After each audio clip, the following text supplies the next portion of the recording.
শুরু করিতেছি মহান আল্লাহর নামে, যিনি পরম করুণাময় এবং অত্যন্ত দয়ালু। আপনারা যারা আমার ফ্রেন্ড ফলোয়ার আছেন, বিভিন্ন সময় বিভিন্নভাবে আমার উপর কষ্ট পেয়েছেন, তাদের উদ্দেশ্যে একজন সাবেক এমপি হিসাবে আমি দুটি কথা বলতে চাই। আমি আপনাদের এই সংস্কার, কোটা সংস্কার যে আন্দোলন, এই আন্দোলনে বা বৈষম্য বিরোধী ছাত্র আন্দোলন, এই আন্দোলনে কোটা সংস্কারের জন্য আমি সবসময় আপনাদের সাথে ছিলাম এবং এটাতে যারা আহত নিহত হয়েছেন তাদের পক্ষেও, এই বিচারের পক্ষেও আমি ছিলাম। কিন্তু আমার ব্যর্থতা হচ্ছে কি, আমি আপনাদেরকে বুঝাইতে পারি নাই।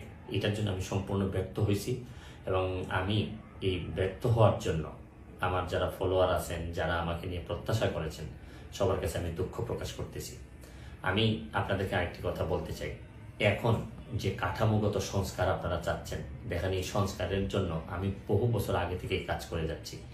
আপনারা দেখেন এই দুর্নীতির বিরুদ্ধে যুদ্ধ গত 15 বছরে আপনারা যে 2-3 জন মানুষ দুর্নীতির বিরুদ্ধে সোচ্চার ছিলেন, এর মধ্যে হয়তো আমাকে একজন আপনারা পাবেন।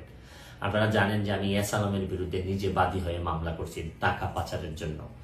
আপনারা জানেন যে আওয়ামী লীগের বর্তমান কমিটির যিনি প্রচার সম্পাদক আব্দুস সুবহান গোলাপ, তার আমেরিকাতে 9 বাড়ি থাকা নিয়ে আমি নিজে বাদী হয়ে মামলা করছি।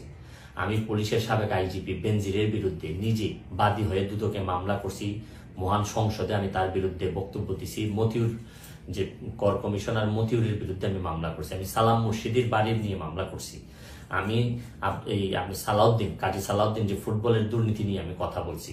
ওসি মুয়াজ্জেমের বিরুদ্ধে আমি নিজে মামলা করছি, করে তার 8 বছরের সাজা হয়েছে ডিজিটাল নিরাপত্তা আইনে।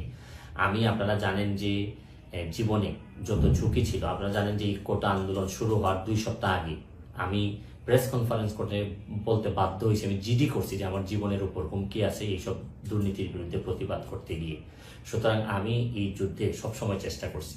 এখন আপনারা যারা যে যুদ্ধ শুরু করছেন, ছাত্র জনতার নেতৃত্বে যে যুদ্ধ, এই যুদ্ধে আমি মনে করি যে দুর্নীতির বিরুদ্ধে যুদ্ধ, এই যুদ্ধে আমি আপনাদের সবসময় আমি আপনাদেরকে দোয়া করি যে আমি যতদিন আসি চেষ্টা করে যাব দুর্নীতির বিরুদ্ধে এই যে যুদ্ধ, এই যুদ্ধে সবসময় শরীর থাকার আমার জায়গা থেকে আমি চেষ্টা করব। এই বলে আজকের মতো বিদায় নিচ্ছি। ভালো থাকুক আমার বাংলাদেশ, ভালো থাকুন সবাই। ধন্যবাদ।